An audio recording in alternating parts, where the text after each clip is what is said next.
Hello everyone, how you? कैसा है मेरा बच्चा पार्टी? आई होप आप अपना ख्याल रख रहे होंगे और बड़ी मेहनत के साथ पढ़ाई कर रहे होंगे। सो डियर स्टूडेंट्स, आज के इस वीडियो लेक्चर में हम बात करेंगे एचसी वर्मा के कुछ न्यूमेरिकल्स के बारे में। जैसा कि हम लोगों का ट्रेडिशन है, पहले हम चैप्टर खत्म करते हैं और उसके बाद एचसी वर्मा को सोल्व करते हैं। तो आज एचसी वर्मा के हम बात करेंगे क्वेश्चन नंबर 18 से 26। ऑलरेडी हम 1 to 12 कर चुके हैं। जिस बच्चों ने अगर वो नहीं किए तो आई बटन को क्लिक कीजिए, 1 to 12 का वीडियो आपको मिल जाएगा। इस चैप्टर की एक और वीडियो बनने वाली है जिसमें हम रेस्ट ऑफ द क्वेश्चंस को डिस्कस करने वाले हैं।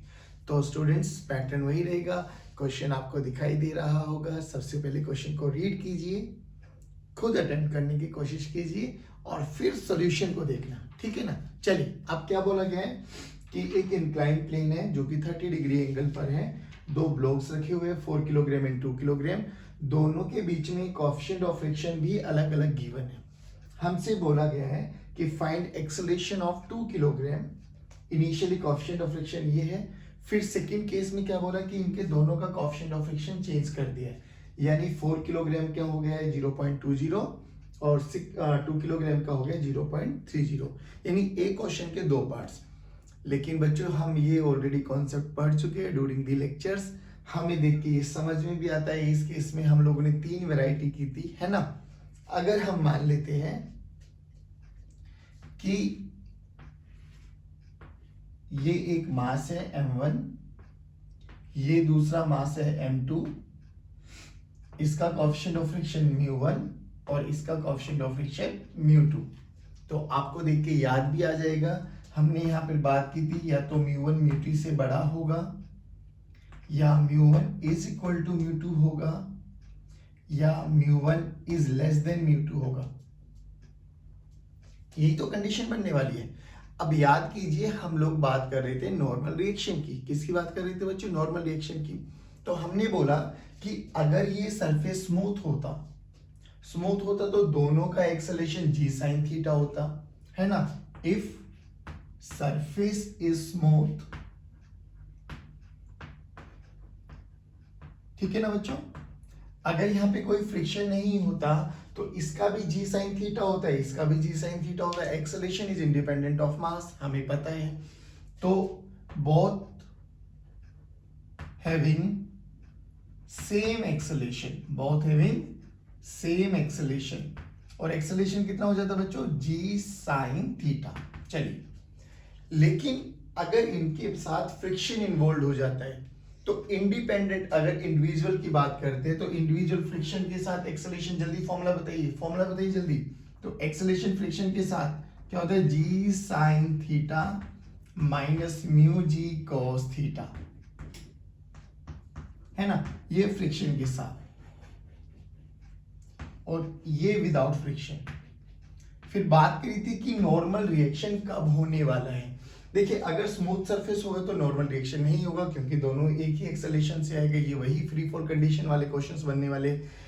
अब बात करते हैं अगर फ्रिक्शन में भी कब नॉर्मल रिएक्शन कब लगता है बताइए? जब एक बॉडी दूसरे को प्रेस करती है, यानी धक्का मारेगी। और धक्का मारने की कंडीशन क्या थी? अगर इसकी इंडिपेंडेंट एक्सेलरेशन a1 है, इसकी इंडिपेंडेंट एक्सेलरेशन a2 है, तो इन दोनों में नॉर्मल रिएक्शन कब आएगा बच्चों? जब इसका a2 independent is greater than acceleration of m1, यानी a2 is greater than a1, तब इन दोनों के बीच में नॉर्मल कांटेक्ट फोर्स आने वाला है ना। अब ये कब ज्यादा होगा? जो कि हमें पता है एक्सेलरेशन किस पे डिपेंड करता है? म्यू पे, है ना। अब जिसका म्यू ज्यादा होगा उसका एक्सेलरेशन कम हो जाएगा, जिसका म्यू कम होगा उसका एक्सेलरेशन ज्यादा हो जाएगा, यानी μ2 शुड बी लेस देन μ1। तो यहां पर नॉर्मल रिएक्शन होने वाला है ना। तो देखिए, अगर μ1 μ2 के बराबर हुआ तो दोनों का एक्सेलरेशन सेम, यानी a1 is equal to a2। Normal reaction क्या हो जाएगा बच्चों? 0। और इस केस में एक्सेलरेशन कितना हो जाएगा बच्चों? इस केस में एक्सेलरेशन तो वही हो जाएगा sir, g sin theta minus mu g cos theta. सोचो, अगर μ1 इज लेस देन μ2 हो गया, μ1 लेस देन हो गया, μ1 छोटा है, तो एक्सेलरेशन a1 यानी a1 is greater than a2, और A1 is greater than A2 तो भी A1 पहले नीचे आ जाएगा, यानी M1 ब्लॉक नीचे आ जाएगा, M2 धीरे धीरे नीचे आएगा, यानी अभी भी कोई कांटेक्ट नहीं है, तो नॉर्मल इस केस में भी 0 हो जाएगा, है ना। और A1 की एक्सेलेरेशन कितनी हो जाएगी बच्चे? A1 की एक्सेलेरेशन हो जाएगी g sin theta minus μ1 g cos theta, और A2 कितना हो जाएगा बच्चों? g sin theta minus μ2 g cos theta. चलिए इतना हमें पता है, लेकिन अब बात करते हैं इस वाले की। अगर इसमें है, अगर ये कंडीशन है तो A1 is less than A2 और A1 लेस देन A2 है, तो ये एक दूसरे पे नॉर्मल रिएक्शन भी लगाने वाला है। बट इस केस में नॉर्मल रिएक्शन नहीं पूछा गया, तो हमारे लिए कंडीशन थोड़ा इजी बन जाएगा। चलिए अब बात करते हैं। पहले देखिए, क्या ये वाला ज्यादा है? Yes sir. तो सर ये तो ये वाला केस बन गया। अच्छा, इस वाले केस में इफ यू रिमेंबर, तो ये आएंगे तो एक साथ ही ना, ये इसको धक्का मारेगा, तो एक्सेलेरेशन का फॉर्मूला जल्दी बताइए। इस केस में इफ μ1 इज ग्रेटर देन μ2, तो एक्सेलेरेशन का फॉर्मूला क्या हो गया था बच्चों? याद करो, फॉर्मूला लिखवाया था m1 plus m2 g sin theta minus μ1 m1 g cos theta minus μ2 m2 g cos theta divided by m1 plus m2। याद है आपको? ठीक है ना? ये लो, इन दोनों की एक्सेलेरेशन यही रहने वाली है, क्योंकि ये दोनों एक साथ आएंगे। इसका एक्सेलेरेशन कम है, इसका एक्सेलेरेशन ज्यादा है, तो आएंगे तो साथ साथ साथ साथ साथ साथ साथ साथ साथ साथ कितना एक्सेलेरेशन हो जाएगा? तो total m1 plus m2 g sin theta driving force लगेगा, इसको अपोज करेगा mu m1 g cos theta, इसको अपोज करेगा mu m2 g cos theta. तो driving force minus retarding force, driving force minus retarding force divided by total mass, तो acceleration बन जाएगा इनका। ठीक है ना? तो पहला केस तो सोल्व हो गया हमारे पास। Find acceleration of 2 kilogram. अब m1 m2 की वैल्यू रखिए, u1 u2 की वैल्यू रखिए, g की वैल्यू रखिए, cos 30 sin 30 की वैल्यू रखिए, विल गेट द आंसर। अब सेकंड केस क्या कह रहा है कि अगर हम इनके दोनों के कोएफिशिएंट ऑफ फ्रिक्शन को इंटरचेंज कर दें, सोचो अगर इंटरचेंज कर देंगे तो कौन सा केस आ जाएगा? जल्दी बोलो, कौन सा केस आ जाएगा? सर μ1 इज लेस देन μ2, ये वाला। तो हमें A2 निकालना है ना, g sin theta minus μ2 g cos theta, that's it. तो डायरेक्ट यहां से रिजल्ट आ जाएगा आपके पास। आई होप ये क्वेश्चन आपको समझ में आया होगा बच्चों। मैं फिर कह रहा हूँ, क्वेश्चन कोई नया नहीं था, क्वेश्चन वही पुराना था। अगर आपको फिर भी कोई डाउट है तो आई बटन को क्लिक कीजिए, ये टॉपिक को डिटेल एक्सप्लेनेशन आपको मिल जाएगा। चलिए स्टूडेंट्स, अब बात करते हैं हम क्वेश्चन नंबर 19। अच्छा, क्वेश्चन नंबर 19 में क्या है? तरीका वही है, क्वेश्चन को पढ़िए, सोचिए एंड देन सॉल्यूशन देखिए। बोला गया हमसे कि these two masses m1 and m2 are connected by a light rod, ठीक है ना, लाइट रोड से कनेक्टेड है, दोनों के बीच का कोएफिशिएंट ऑफ फ्रिक्शन म्यू है, ओके, इंक्लिनेशन का एंगल है theta, done. Find the acceleration of the system, दोनों नीचे आ रहे हैं तो उनकी एक्सेलरेशन कैलकुलेट कीजिए, and force by the rod, इस रॉड ने फोर्स लगाया है वो वाला फोर्स कैलकुलेट कीजिए। अच्छा एक बात बताइए बच्चों, ये रॉड कब फोर्स लगाएगी? जब इसमें इलोंगेशन आएगी, है ना। इलोंगेशन आएगी कब? जब A1 is greater than A2 होगा, A1 is greater than A2 होगा, तभी तो ये आगे भगेगा, वो पीछे आएगा, ये खींचेगा तो फोर्स लगाएगा, पक्का ना। और अगर A2 ग्रेटर देन A1 आ गया तो रॉड है, इसमें क्या आ गई? स्ट्रिंग, मतलब श्रिंक हो जाएगी, तो कोई फोर्स नहीं लगने वाला। दोनों बराबर रहेगी तो भी फोर्स नहीं लगने वाला, कॉन्सेप्ट वही है जो अभी पढ़ा है। तो क्यों ना हम A1 और A2 निकाल लेते पहले, इसकी इंडिपेंडेंट A1, इसका इंडिपेंडेंट A1, हमें पता है इंडिपेंडेंट एक्सेलरेशन, मतलब acceleration of the block is independent of mass, but फिर भी इसका ड्राइविंग फोर्स कितना रहेगा? m1 g sin theta, retarding क्या रहेगा?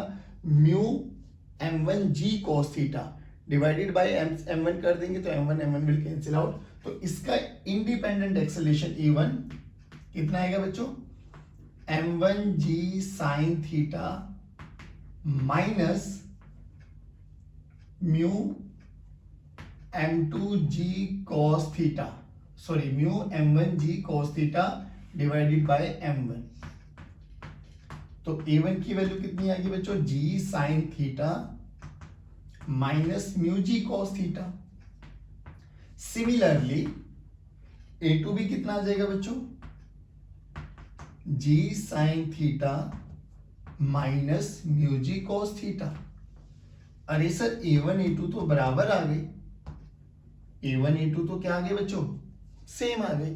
a1 a2 सेम आ गए तो क्या होगा, इनके बीच में लगने वाला फोर्स तो जीरो हो जाएगा, यानी फोर्स बाय द रोड तो क्या हो जाएगा बच्चों, जीरो, है ना। अब समझ में आ गया ना वो कब लगाने वाला है, जब a1 बड़ा होना चाहिए था a2 से, तभी वो उसमें इलोंगेशन आएगा, खींचेगा तो फोर्स लगाएगा, एल्स फोर्स नहीं लगाने वाला। ओके, अब हमसे बोला गया एक्सेलेरेशन का फॉर्मूला आ गया हमारे पास, g sin theta minus mu g cos theta.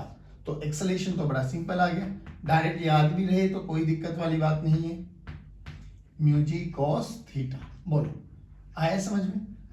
Question एक है बट कॉन्सेप्ट बहुत सारे इन्वॉल्व हो जाते हैं, इसलिए कहता हूं कि हर क्वेश्चन को समझो और उसके प्लस माइनस सभी चीजों को एनालाइज करो। ऐसा नहीं होता तो क्या होता, ऐसा होता तो क्या होता, जो क्वेश्चन में पूछा गया जरूरी नहीं केवल वो देखो, क्वेश्चन के अलावा भी दिमाग लगाने की कोशिश करो, तभी जाके कॉन्सेप्ट बहुत स्ट्रॉन्ग आपके याद रहेंगे और लॉन्ग लास्टिंग टाइम तक रहने वाले आपके साथ।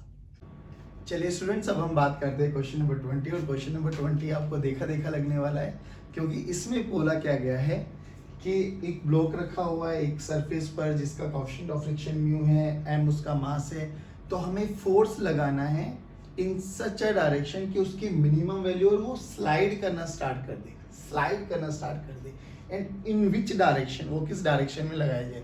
तो बच्चों याद है ना आपको, डायरेक्ट हम लोगों ने प्रूव किया था, अगर नहीं याद है तो आई बटन को क्लिक कीजिए और आप पूरे लेक्चर को विजुलाइज कर लेना, ठीक है ना। अभी हम इसके केसेस के बारे में डिस्कस करने वाले हैं, क्योंकि हम लोग क्लास में डिस्कस कर चुके हैं। चलिए तो अब बात करते हैं किसके बारे में बच्चों, हम लोगों ने यहाँ पे केसेस देखे थे कि किसी भी ऑब्जेक्ट को स्लाइड करने के लिए हमारे पास 3 केसेस बन सकते हैं। देखो ध्यान से, इस पे एक हॉरिजॉन्टल फोर्स लगाया जाए ऐसे, ठीक है ना, इस पे एक फोर्स लगाया जाए ऐसे एट एन एंगल थीटा, और इस पे एक फोर्स लगाया जाए ऐसे एट एन एंगल थीटा, ठीक है। यहाँ पे coefficient of friction mu and mu. तो यहाँ पर जब ऐसे फोर्स लगाया था तो यहाँ पर फ्रिक्शन की वैल्यू क्या थी बच्चों, म्यू इंटू एम इंटू जी, म्यू एम जी, ठीक है ना। लेकिन जैसे ही यहाँ पे फोर्स लगाया था, पुश किया था, इसको पुश किया था, तो हुआ क्या था, इस केस में जो F की वैल्यू थी, एक तो F cos थीटा इधर आया था और एक F sin थीटा नीचे आ गया था। यानी यहाँ पर क्या हुआ था, नॉर्मल रिएक्शन जो बना था वो mg plus F sin theta, यानी आपके पास नॉर्मल रिएक्शन बढ़ गया। नॉर्मल रिएक्शन बढ़ गया तो फ्रिक्शन जो मैक्सिमम था वो भी बढ़ गया, क्योंकि friction is directly proportional to normal reaction, ठीक है ना। तो अगर यहाँ पर 10 न्यूटन फोर्स लगाना पड़ता हमें इसको स्लाइड कराने के लिए, तो इट इज क्वाइट ऑब्वियस यहाँ पे फ्रिक्शन बढ़ गया, तो वो 10 न्यूटन से ज्यादा जाने वाला है, ठीक है ना। अब बात करते ऐसे, अगर पुलिंग, इसको बोलते हैं पुल करना, अगर ऐसे लगा तो इसको F cos थीटा और ऊपर लगा F sin थीटा, ऊपर नॉर्मल भी लगने वाला है, नीचे mg लगने वाला है। इस केस में नॉर्मल रिएक्शन कितना आ गया बच्चों, mg minus F sin theta, यानी फ्रिक्शन मैक्सिमम कितना हो गया बच्चों, mu into mg minus F sin theta, यानी इस केस में फ्रिक्शन कम हो गया। तो इन तीनों केसेस में देखो, विजुलाइज कीजिए, यहाँ पे फ्रिक्शन की वैल्यू कितनी होगी बच्चों, mu into mg plus F sin theta. यहाँ पे फ्रिक्शन की value mu mg, equation number 1, यहाँ पर mu mg plus F sin theta, यहाँ पर mu mg minus mu F sin theta, ठीक है ना। यानी हमें पता लगा कि इस केस में फ्रिक्शन कम है, इस केस में फ्रिक्शन कम है, तो इट इज क्वाइट ऑब्वियस इस वाले केस में ही अप्लाइड फोर्स कम लगने वाला है ना, और वो कितना होता है, तो F मिनिमम हमसे कितना निकलता है बच्चों, डायरेक्ट फॉर्मूला भी याद है हम लोगों को, mu mg under root of 1 plus mu square. Direct result याद होना चाहिए बच्चों आपको, ठीक है ना। फिर हमने ये एंगल निकाला था, ये थीटा डायरेक्शन ही पूछी गई है, तो थीटा की वैल्यू कितनी आई थी बच्चों, टेंजेंट इनवर्स म्यू पे। याद करो, बोला गया था कि थीटा म्यू पे डिपेंड करता है, बट म्यू थीटा पे डिपेंड नहीं करता। Theta depends on mu, but mu theta पे डिपेंड नहीं करता, क्योंकि म्यू तो इन सरफेसेस के बीच की प्रॉपर्टी है। बात समझ में आया? आई होप ये वाला प्रूफ आप कर लेंगे। श्योर, जो भी रिजल्ट थे वो हम लोगों ने आपको एनालाइज करा दिए। अब हम बात करते हैं क्वेश्चन नंबर 21। चलिए स्टूडेंट्स, अब हम बात करते हैं क्वेश्चन नंबर 21, और क्वेश्चन नंबर 21 को एक बार आप पढ़ लीजिए। क्या बोला गया है कि एक बोर्ड है, ठीक है, वो एक रफ सरफेस पे रखा हुआ है, उसके ऊपर एक मैन है, मैन ने ऐसे रस्सी को पकड़ा हुआ है, ठीक है ना। अब देखिए, जैसे ये टेंशन को बढ़ाएगा तो ये स्लाइड करना तो स्टार्ट कर देगा ना, पक्का। तो हमसे बोला गया कि वो मैक्सिमम फोर्स निकालिए कि मैन इस रोप पे लगाए, यानी tension, such that board slip ना करे। बात समझ में आया? यानी इसको अपने आप को बैलेंस रखना है, डन है ना, बैलेंस रखना है इसको, पक्का। सच दैट कि ये स्लाइड ना करे। अब हम क्या करें बच्चों, देखिए ध्यान से सुनते हैं। तो अगर हमें स्लाइड नहीं कराना तो इधर एक फ्रिक्शनल फोर्स लगने वाला है, रोप में टेंशन आएगी, इधर भी टेंशन, रोप सेम है तो टेंशन विल रिमेन सेम। यानी क्वेश्चन देख के हमें समझ में आ गया कि हमें क्या निकालना है, टेंशन, ठीक है। अब हम क्या करते हैं, हम एफबीडी ऑफ मैन बनाते हैं। ध्यान से सुनना, अगर मैं एफबीडी ऑफ मैन की बात करूं, ठीक है, देखो मैन का मास कैपिटल एम है बच्चों, नीचे लगेगा m इंटू जी, ठीक है। अब ये बोर्ड मैन पे एक नॉर्मल रिएक्शन लगाएगा ऊपर, ठीक है, और ये जो हाथों पे इसने पकड़ी हुई है, इसमें आई है टेंशन। रेस्ट की कंडीशन पे है तो हमारे पास एक इक्वेशन यहां से बन जाएगी बच्चों, n plus T must be equal to m into g. Equation number 1, ध्यान से सुनना, ठीक है। अब जो कि हमें पता है, इसको हम लोगों को स्लिप नहीं कराना, तो स्लिपिंग कंडीशन क्या है, F external should be less than और equal to F maximum, maximum limiting friction. यानी कंडीशन फोर नो स्लिपिंग क्या है बच्चों, F external should be less than equal to F maximum और वही लिमिटिंग। मैक्सिमम लिमिटिंग फोर्स से कम external force होना चाहिए तो भी स्लाइड नहीं करेगा, बराबर भी होगा तो भी स्लाइड नहीं करने वाला, ये कंडीशन है। चलिए अब बात करते हैं, अब इस बोर्ड का एफबीडी बनाते हैं। ध्यान से सुनना बच्चों, बोर्ड का एफबीडी, ये वाला बोर्ड, इसका मास स्मॉल m तो mg तो लगेगा नीचे, ठीक है। जो ये ग्राउंड पे रखा हुआ है, ग्राउंड इस पे एक एन डैश लगाएगा, नॉर्मल रिएक्शन ऊपर। और भी कोई फोर्स लग रहा है क्या? यस सर, जो मैन पे इसने बोर्ड ने लगाया था एन अपवर्ड डायरेक्शन में, बोर्ड ने नॉर्मल रिएक्शन दिया मैन को, तो मैन भी तो उतना ही नॉर्मल रिएक्शन देगा डाउनवर्ड डायरेक्शन में, क्योंकि ये दोनों कैसे है, एक्शन रिएक्शन पेयर फोर्सेस, ठीक है ना। इधर कितना लग रहा है, टेंशन बच्चों, इधर टेंशन लगेगा और इधर कौन लगेगा, फ्रिक्शन। इसके अलावा और कोई नहीं। इन सब के बावजूद ये किस पे रेस्ट पर रहना है, तो हम लोगों ने वर्टिकल फोर्सेस को इक्वेट कर दो। तो वर्टिकल क्या हुआ बच्चों, एन डैश ऊपर है, एन और एम जी नीचे है, तो एन प्लस एम जी, ठीक है ना।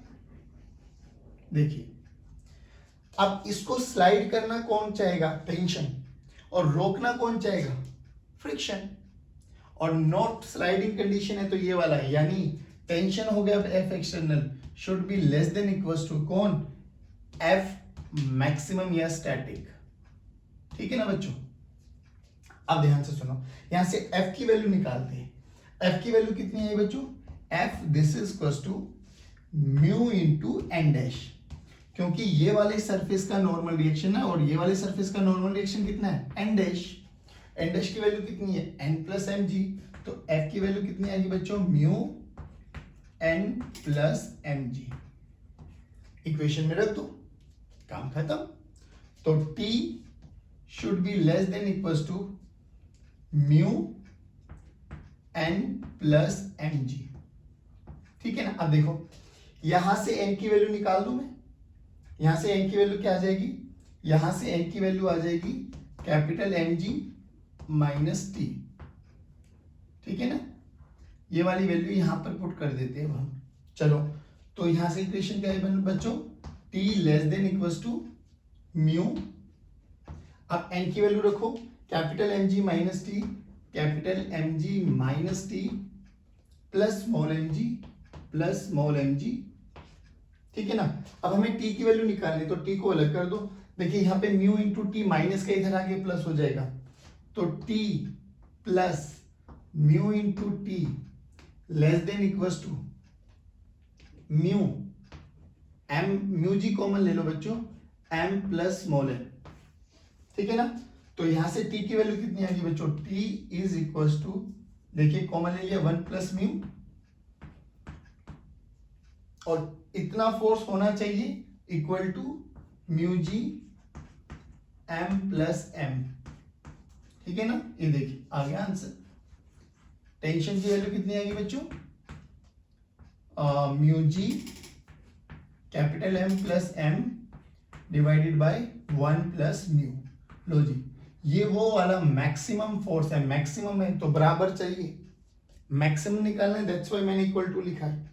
मैक्सिमम फोर्स वो वाला फोर्स है कि इतने तक ये होल्ड हो सकता है, इससे हल्का सा भी ज्यादा लगा है तो ये आगे जाएगा, रोप नीचे आएगी। श्योर, पक्का।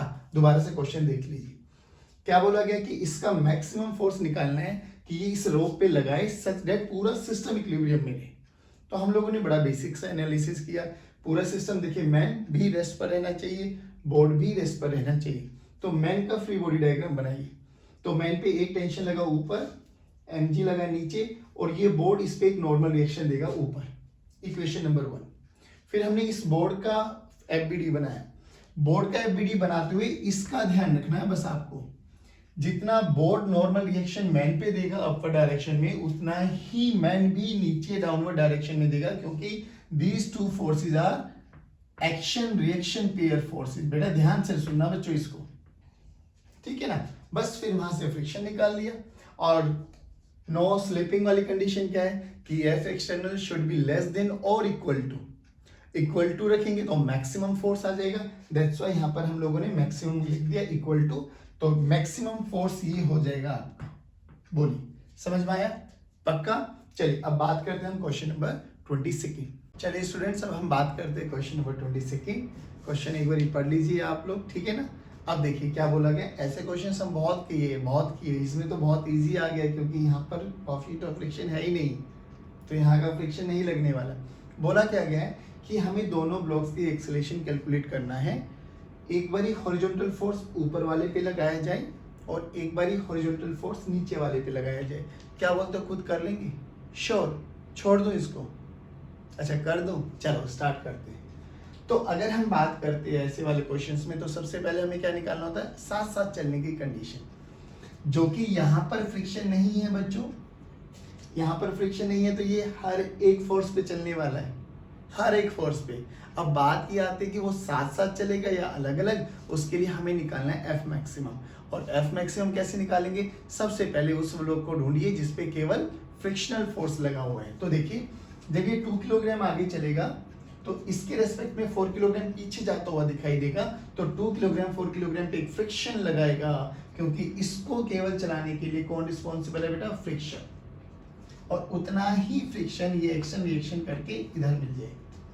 अब surface number 1, surface number 2, acceleration मान लेते A1, इसका मान लेते A2। ध्यान से सुनना, standard format, surface number 1, surface number 2। Surface number 2 पे तो फ्रिक्शन है ही नहीं बच्चों, और सरफेस नंबर 1 पे F1 बोल देता हूं। मैक्सिमम लिमिटिंग फ्रिक्शन कितना जाएगा बच्चों, 0.20 × 2g, ठीक है ना, ये कैंसिल आउट हुआ, ये आया 4 न्यूटन मैक्सिमम।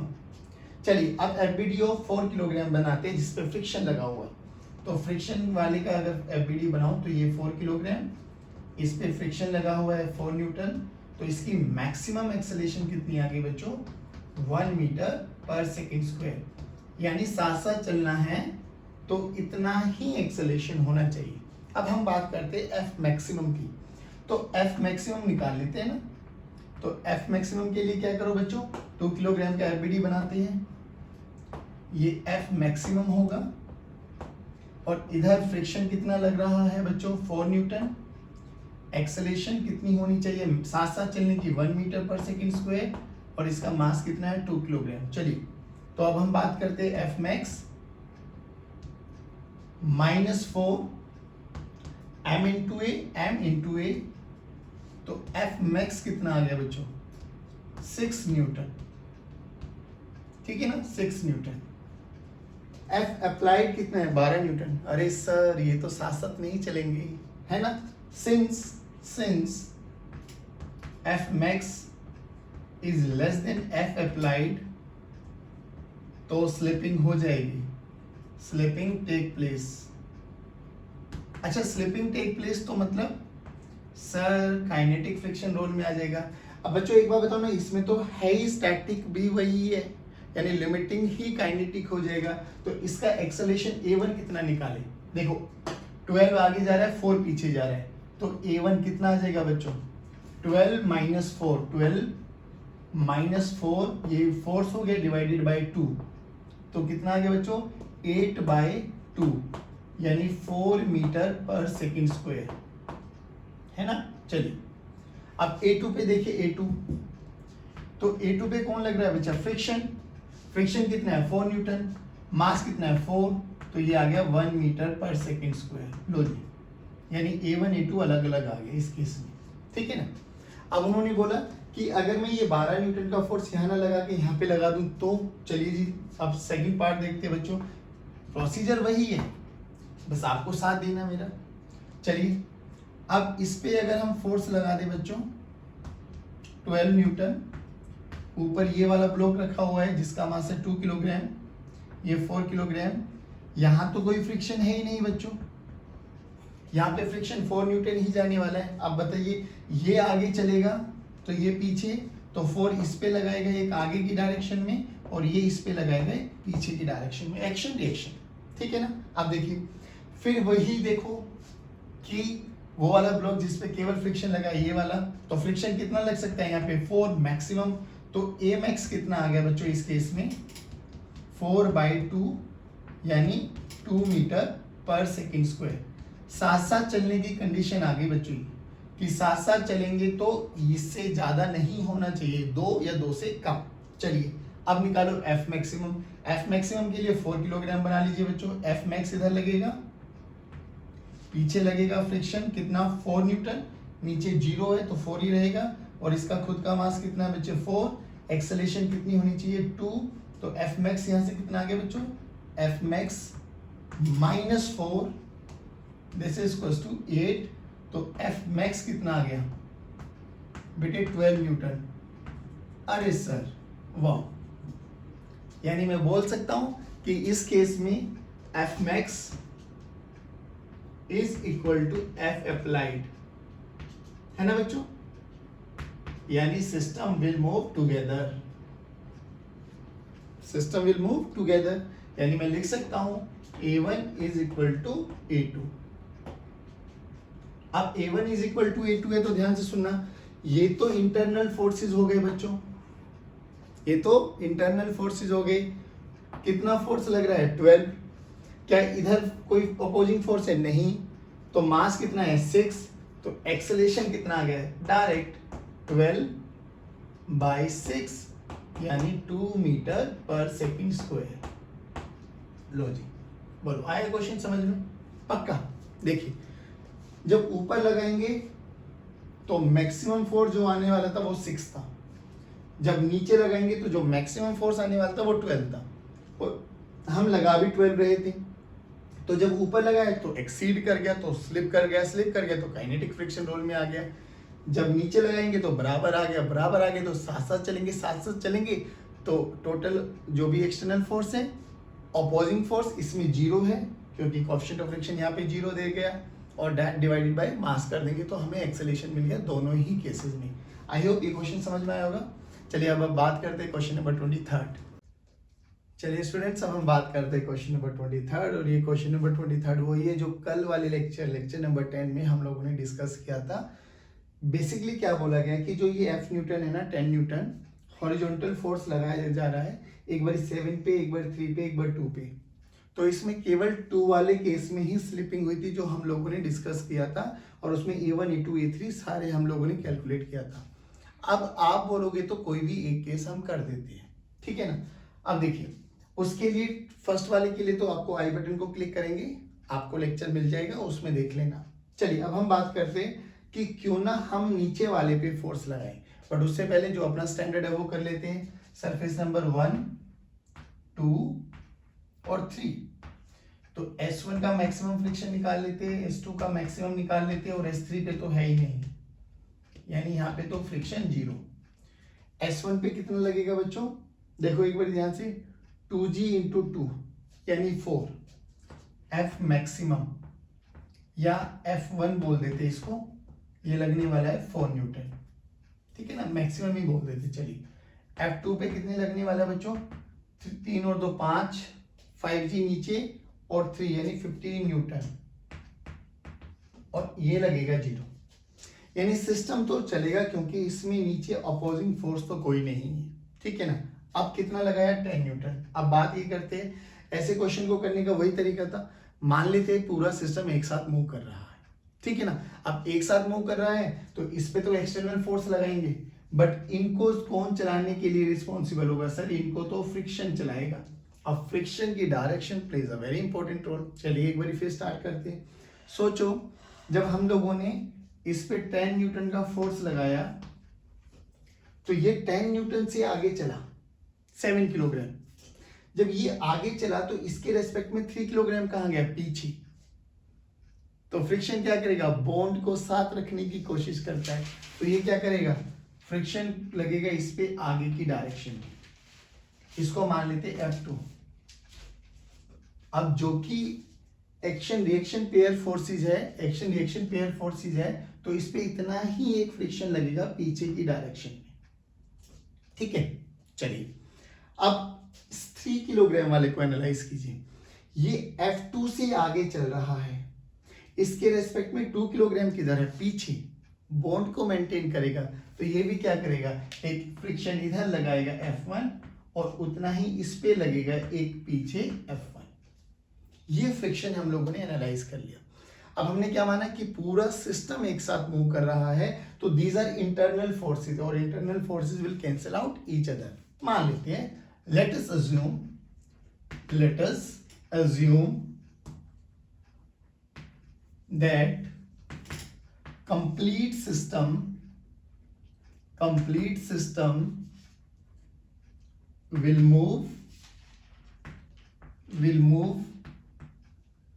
together, ठीक है ना। पूरा सिस्टम एक साथ चल रहा है तो एक्सेलरेशन सेम आ जाएगी। तो देखिए टोटल मास कितना बना बच्चों, 7 + 3 + 2 12। कितना फोर्स लग रहा है बच्चों, 10 न्यूटन। और इधर कितना है बच्चों, अपोजिंग फोर्स तो है ही नहीं सर, जीरो। तो एक्सेलरेशन कितना आ गया सर, एक्सेलरेशन आ गया हमारे पास 10/12 यानी 5/6, है ना, 5/6 पक्का, ठीक है। अब क्या करो, इस एक्सेलरेशन को रखते हुए F1 F2 की वैल्यू कैलकुलेट कर लो। अगर F1 F2 की वैल्यू इस रेंज में आ गई, रेंज सुन लेना, 0 से 4 के बीच में लाई कर गया तो सिस्टम साथ साथ चलेगा, और ये 0 से 15 के बीच में लाई कर गया तो भी सिस्टम साथ साथ चलने वाला है, बस सिंपल। अब देखिए F1 की वैल्यू निकालिए, 2 किलोग्राम का ब्लॉक देखिए, 2 किलोग्राम पे क्या लग रहा है बेटा, F1 बस, तो FBD ऑफ 2 किलोग्राम बनाओ। इधर लग रहा है F1 और एक्सेलेरेशन कितनी है 5/6, मास कितना है बच्चों 2 किलोग्राम। तो F1 फोर्स का फॉर्मूला क्या होता है बच्चों, मास इंटू एक्सेलेरेशन, यानी 2 इंटू 5/6 यानी 5/3। 5/3 का मतलब कितना होगा बच्चों 1 पॉइंट समथिंग, और यहां पर F1 की मैक्सिमम वैल्यू कितनी है 4, यानी क्या ये लेस देन 4 है, यस। तो ये केस पॉसिबल है, यानी इस वाले पार्ट पे तो स्लिपिंग नहीं हुई, नो स्लिपिंग, ठीक है ना। चलिए अब बात करते हैं, हम F2 कैलकुलेट करना है। अब F2 के लिए क्या करो, 3 किलोग्राम का FBD बनाते हैं, देखना। तो FBD of 3 kilogram, FBD of 3 kilogram, 3 kilogram को कौन लेके जा रहा है, F2 आगे और F1 पीछे। इधर F2 पीछे F1, और ये एक्सेलेरेशन कितने से चलेगा बेटा 5/6, और इसका अपना मास कितना है 3 किलोग्राम, ठीक है। चलो F2 minus F1, F2 minus F1 this is equal to mass into acceleration 3 into 5/6 यानी 5/2। F1 की वैल्यू अभी अभी कितनी निकाली बच्चों 5/3, तो F2 इधर जाके F1 ऐड हो गया, इसको ऐसे रहने दीजिए 15/6 प्लस F1 आ गया बच्चों, तो 15/6 प्लस F1, F1 कितना बच्चों, F1 कितना है हमारे पास 10/6, 10/6 दिस इज इक्वल टू 25/6 है ना, 25/6। अब 25/6 देखिए, 6 4 जा 24, 6 1 जा 1, यानी 4 फ्रिक्शन की वैल्यू आई 4.1। अब यहां पर मैक्सिमम कितना हो सकता था 15, क्या 15 से कम है, यस। तो ये लेस देन 15, तो ये वाला केस भी पॉसिबल है, ठीक है ना। अब इसमें क्या बोला गया कि ये वाला फोर्स यहां पे ना लगा के इस पे लगाता हूं, मैं फ्रिक्शन आपको ड्रॉ करना सिखा देता हूं, आप उसको पूरे सिस्टम को एक साथ मान के एक्सेलेरेशन निकाल लेना, F1 F2 की वैल्यू कैलकुलेट कर लेना। अगर F1 F2 इसी रेंज में आ रहे हैं तो यहां पर भी स्लिपिंग नहीं होगी, यानी जो हमने सोचा वो सही सोचा, पूरा सिस्टम एक साथ जाएगा, और एक साथ जाएगा तो A1 A2 A3 की एक्सेलेरेशन कितनी हो जाएगी बच्चों, A1 is equal to A2 is equal to A3, कितना हो गया 5/6, आंसर आ गया हमारा, ठीक है ना। अब देखिए हम बोल रहे कि अगर बीच वाले पे लगाए तो सर, चलो बीच वाले को एनालाइज कर लेते हैं बच्चों। देखिए अब यहां लगाया मैंने 10 न्यूटन, सोचो जब 10 न्यूटन लगाया मैंने आगे, तो ये 2 ये 3 ये 7, तो 3 किलोग्राम आगे जा रहा है ना, 3 किलोग्राम आगे, 3 के रेस्पेक्ट में 7 पीछे, तो 3 क्या करेगा, इस पे एक फोर्स लगाएगा F2, और इस पे भी एक फोर्स लगेगा F2 पीछे की डायरेक्शन में, ठीक है ना। आप सोचो जब 3 किलोग्राम आगे जा रहा है तो 2 किलोग्राम भी पीछे जा रहा है, तो 2 किलोग्राम पे इधर कितना लगेगा F1, और इस पे एक और फ्रिक्शन फोर्स लगेगा पीछे की डायरेक्शन में F1, ठीक है ना। अब वही मान लो एक्सेलेरेशन सेम, एक्सेलेरेशन अभी भी यही आएगा 5/6, फिर F1 की वैल्यू तो यही आएगी अभी भी, ठीक है ना, F1 की वैल्यू तो वही आएगी, यानी यहाँ पे तो स्लिपिंग नहीं होगी। फिर क्या करेंगे, F2 की वैल्यू निकालेंगे, तो इसके लिए FBD बना लो या इससे निकाल लो, मर्जी आपकी है ना, वो चेक कर लेना।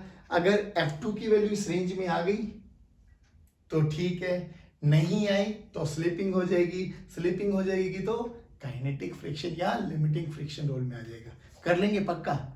चलिए अब हम बात करते हैं क्वेश्चन नंबर 24। चलिए स्टूडेंट्स अब बात करते हैं क्वेश्चन नंबर 24। क्वेश्चन देख के याद आया, कल के लेक्चर में ही डिस्कस किया था ऐसा, बस उसमें हमने नीचे वाले ब्लॉक पे लगाया हुआ था और यहाँ पर भी कोएफिशिएंट ऑफ फ्रिक्शन माना था, लेकिन इसमें क्या बोला है, यहाँ पर कोएफिशिएंट ऑफ फ्रिक्शन 0 है, यानी ये स्मूथ सरफेस है, इनके बीच में कोएफिशिएंट ऑफ फ्रिक्शन म्यू है। हमसे बोला गया कि F की वैल्यू कैलकुलेट कीजिए सच दैट इसका जो इक्विलिब्रियम है ना वो डिस्टर्ब ना हो, यानी वो मैक्सिमम कितना फोर्स लगा सकते हैं हम कि इस पर इक्विलिब्रियम कंडीशन डिस्टर्ब ना हो।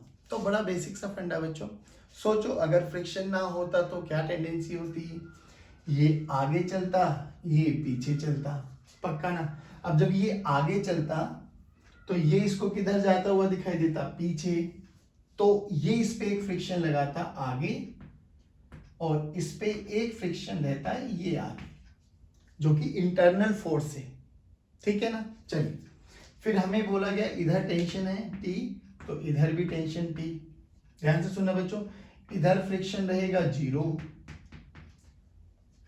अब जो कि ये रेस्ट पर है, तो एक्सेलेरेशन ऑफ द सिस्टम क्या हो गया, एक्सेलेरेशन तो 0 हो गया सर। चलो, यानी आगे लगने वाला force must be equal to पीछे लगने वाला फोर्स। तो FBD ऑफ स्मॉल m बना देती है बच्चों, FBD ऑफ स्मॉल m, देखो ध्यान से, इधर लगा F, एक लगी टेंशन और एक लगा फ्रिक्शनल फोर्स, ठीक है ना। तो मैं लिख सकता हूं F this is equal to T plus small f। Small f represents here friction. Capital M बनाओ बच्चों, FBD ऑफ कैपिटल M, इधर लग रहा है टेंशन और इधर लग रहा है फ्रिक्शन, तो यहां से क्या रिलेशन आ गया बच्चों, T is equal to F। Equate कर दो, F की वैल्यू कितनी आ गई बच्चों, T प्लस F, और यहाँ पे F की वैल्यू T है तो 2F है ना। अब फ्रिक्शन कितना है, तो फ्रिक्शन इस वाले सरफेस का काउंट करेंगे बस, तो फ्रिक्शन कितना हो जाएगा बच्चों, mg नीचे ऊपर नॉर्मल, तो F की वैल्यू कितनी हो जाएगी बच्चों, म्यू mg, है ना। यानी फोर्स कितना लगा सकते हैं हम लोग, 2 इंटू म्यू mg। ये तो हुआ इसका फर्स्ट पार्ट। अब सेकंड पार्ट ये बोल रहा है कि अगर इससे फोर्स को डबल कर दो, यानी 2 म्यू mg है ना, उसको मैं 4 म्यू mg कर दूं, तो पक्की बात है फिर तो चलेगा भैया। ये वो वाला फोर्स है जिस पर वो इक्विलिब्रियम रहेगा, इसे हल्का सा भी ज्यादा लगा दिया तो अब ये चलेगा। चलेगा तो क्या होगा, इसका एक्सेलेरेशन, जितना इसका एक्सेलेरेशन रहेगा उतना ही इसका एक्सेलेरेशन रहेगा। कंस्ट्रेंट है, एक्सेलेरेशन तो सेम रहने वाला है। अगर ऐसे ना है तो वर्क डन बाय टेंशन निकाल के रख लो, दोनों का एक्सेलेरेशन सेम आ जाएगा। चलिए अब क्या करें, अब कुछ नहीं, इसका FBD बनाते हैं। इसकी टेंडेंसी किधर है बच्चों, आगे चलने की, तो F minus T minus F, minus T minus F, this is equal to M into A, ठीक है ना। अब इसका देखिए बच्चों, ये पीछे जाएगा, यानी T minus F, this is equal to capital M into A। दोनों को ऐड कर दो बच्चों, T will cancel out, F dash कर लो अब इसको ना, F डैश ट्वाइस हो गया ना, बाद में लिख देंगे। F डैश की वैल्यू कितनी है बच्चों, F डैश कितना है, ट्वाइस ऑफ F। चलो ठीक है ना, तो यहां से F डैश की वैल्यू कितनी आ गई बच्चों, minus 2F, this is equal to M plus M into A। Acceleration हमें कैलकुलेट करना है, तो एक्सेलेरेशन को नीचे लेके आ जाइए, तो एक्सेलेरेशन नीचे आ गया बच्चों। F डैश की वैल्यू को 2F रख दीजिए, और 2F की वैल्यू कितनी है बच्चों, 2 mu mg minus 2F, this is equal to A divided by M plus M। F की वैल्यू अभी भी म्यू mg ही रहेगी, तो यहाँ पे म्यू mg रख दीजिए बच्चों, तो 4 mu mg minus 2 mu mg divided by small m plus capital M, this is equal to A। तो एक्सेलेरेशन कितना आ गया बच्चों यहां से, 2 mu mg by M plus M। लो जी, अब ये इस एक्सेलेरेशन से चलने लगेगा। ये वो वाला मैक्सिमम फोर्स था जिसके कारण ये रेस्ट पे था, लेकिन अब बोला गया कि डबल कर दे, तो मैंने मान लिया F डैश, और F डैश की वैल्यू क्या, डबल ऑफ F, तो सिस्टम एक्सेलेरेट करने लगा, है ना। एक्सेलेरेशन कंस्ट्रेंट है, सेम एक्सेलेरेशन से मूव करेंगे, तो मूव करेंगे तो हम लोगों ने निकाल लिया, इक्वेशन लगाई और क्वेश्चन आ गया। पक्का, इजी। चलिए अब हम बात करते हैं क्वेश्चन नंबर 25।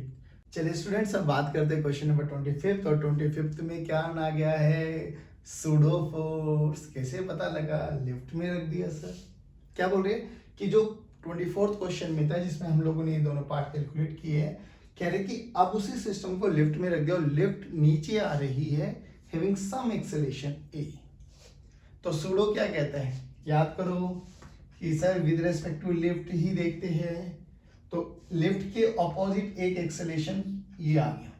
अब ध्यान से सुनना बच्चों, इससे क्या हुआ, याद करो जब फ्रिक्शन निकाला था तो फ्रिक्शन का फॉर्मूला आया था म्यू इंटू एन, और एन की वैल्यू थी हमारे पास m इंटू जी, ठीक है ना। लेकिन जब हम इसका एफबीडी बनाएंगे स्मॉल m का, तो अब याद करो इस पे एक लगा है a और बोला गया है कि a is less than g, ठीक है ना। ऊपर लग रहा है a और नीचे लग रहा है g, तो एक्सेलेरेशन इसका इफेक्टिव एक्सेलेरेशन चेंज हो गया। अब पहले g था, लेकिन अब क्या हो जाएगा एक्सेलेरेशन, अब a डैश मान लो g माइनस a, बस फर्क कितना आएगा,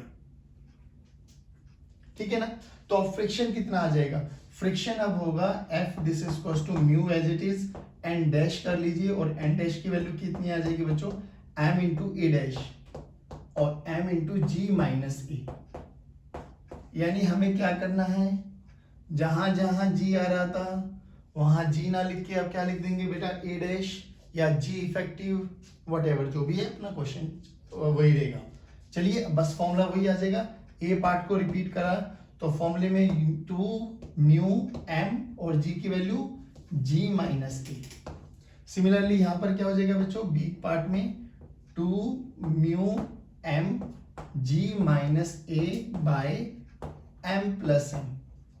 बात समझ में आया ना, कुछ चेंज नहीं हुआ, बस एक्सेलेरेशन क्या हो जाएगा, अपोजिट जो भी आपके पास एक्सेलेटेड फ्रेम की एक्सेलेरेशन है उसको उल्टा करके लगा दो जिस भी पार्टिकल पे आपको चेक करना है, ठीक है ना। ऊपर g a लग रहा है, नीचे g लग रहा है, तो g इफेक्टिव बोला गया a लेस देन g है, तो g माइनस ए इनकी नेट एक्सेलेरेशन हो जाएगी अब, है ना, g इफेक्टिव चेंज हो जाएगा। बस बोली समझ में आया, पक्का। इसको हम g इफेक्टिव भी बोल देते हैं। चलिए तो g इफेक्टिव कितना हो गया, g माइनस ए। उसी क्वेश्चन को रिपीट कर लीजिए, बस जहां पर एक्सेलेरेशन g लिखा था अब g माइनस ए रख के वही आंसर आएगा, मैंने डायरेक्ट कर दिया, पक्का। चलिए अब हम बात करते हैं आज का लास्ट क्वेश्चन, क्वेश्चन नंबर 26। चलिए स्टूडेंट्स, अभी भी वही क्वेश्चन है, थोड़ा सा चेंज कर दिया क्वेश्चन, एक बार पढ़ लीजिए। इसमें जो छोटा सा कॉन्सेप्ट है वो या तो आप लोगों ने 10th स्टैंडर्ड में पढ़ चुके होंगे या वो 12th में पढ़ेंगे। अभी मैं उसका बेसिक एनालिसिस आपको बता देता हूँ। बोला गया कि सब चीज़ें वही है, वही स्मॉल m, वही कैपिटल M, वही म्यू की वैल्यू 0, यहाँ पर म्यू, इधर f, ठीक है ना।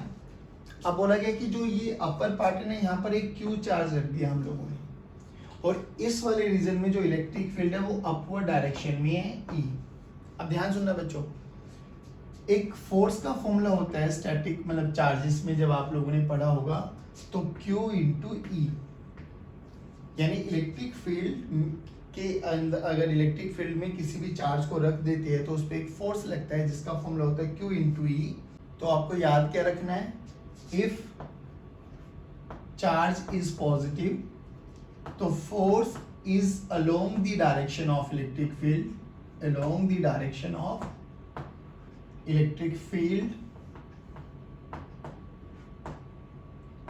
यानी अगर इलेक्ट्रिक फील्ड इस डायरेक्शन में है, यहाँ पे Q चार्ज रखा है मैंने, तो इस पे फोर्स भी इधर ही लगेगा, कितना बच्चों, Q इंटू ई। और इफ चार्ज इज नेगेटिव तो F is opposite to the direction of E, ठीक है, opposite to the direction of E।